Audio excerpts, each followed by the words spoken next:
السلام علیکم ورحمۃ اللہ وبرکاتہ۔ Good morning. میں شاہد جمال آج آپ کے سامنے تحریک آزاد ہند کی مختصر تاریخ سیریز نمبر 6 کو لے کر حاضر ہوں۔ امید کہ آپ بغور سماعت فرمائیں گے۔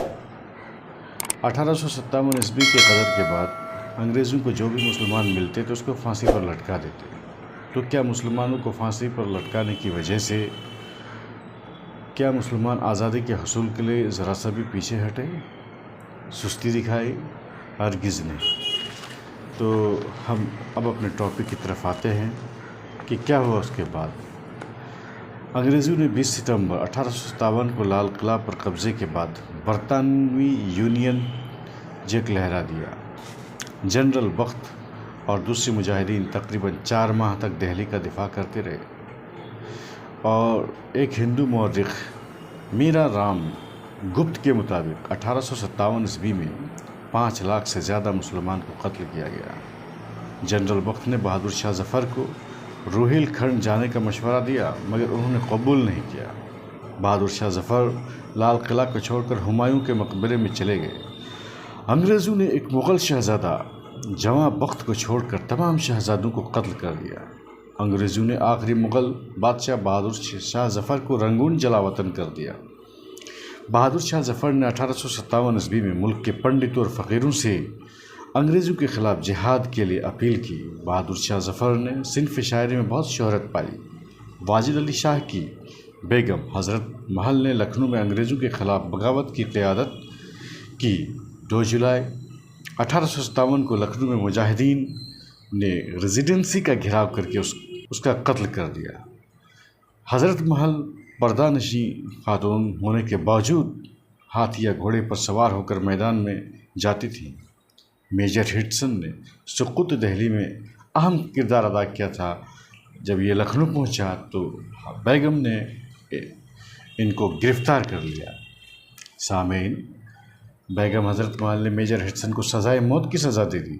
شاہ گنج کے تعلقہ دارہ راجہ مان سنگھ 5000 فوج بھیج کر مدد کی۔ لکھنؤ کے قیصر باغ میں انگریزوں سے لڑتے ہوئے 5000 سے بھی زیادہ مجاہدین نے اپنی جانیں دے دیں۔ لکھنؤ میں شکست کے بعد بیگم حضرت محل نے نیپال کے راجہ جنگ بہادر کے پاس جا کر پناہ لی۔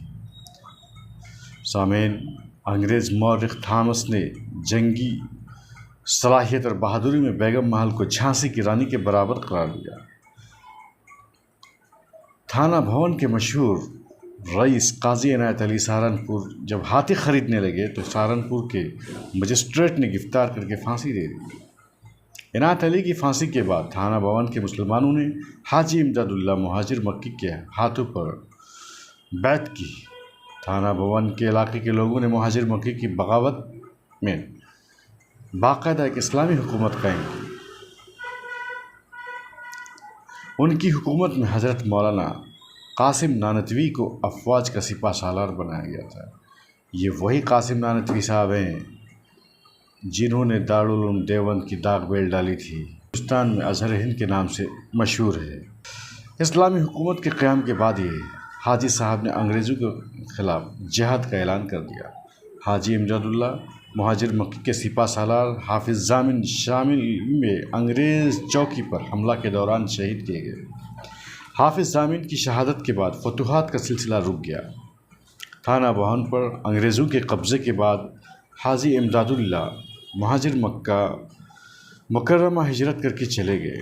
اس کے بعد جو مولانا گنگوہی رحمۃ اللہ علیہ ہیں، جو ایک مشہور عالم دین ہیں، انہوں نے تقریباً 9 ماہ تک انگریزوں کے قید میں رہے، یا انگریزوں نے ان کو 9 ماہ تک قید میں رکھا۔ تھانہ بھون پر قبضے کے بعد انگریزوں نے پورے شہر کو کھنڈر بنا دیا اور 1000 لوگوں کو قتل کر دیا۔ تو ناظرین، جیسا کہ آپ سن رہے ہیں کہ تھانہ بھون پر قبضے کے بعد 1000 لوگوں کو قتل کر دیا اور کھنڈر بنا دیا۔ لیکن کیا تحریک آزادی کے سلسلے میں پنپنے والی جو بھی تحریکیں ہیں ان میں ذرا سے بھی کچھ رکاوٹیں آئیں، یا انہوں نے تحریک میں نہ لینے کا فیصلہ کیا؟ اب اسی کو جاننے کے لیے ہم جو ہے اگلی قسط کا انتظار کرتے ہیں، اور آپ سے امید کرتے ہیں کہ آپ ہمارے چینل کو سبسکرائب کریں گے، لائک کریں گے، شیئر کریں گے اور بیل آئیکن کو دبانا نہیں بھولیں گے۔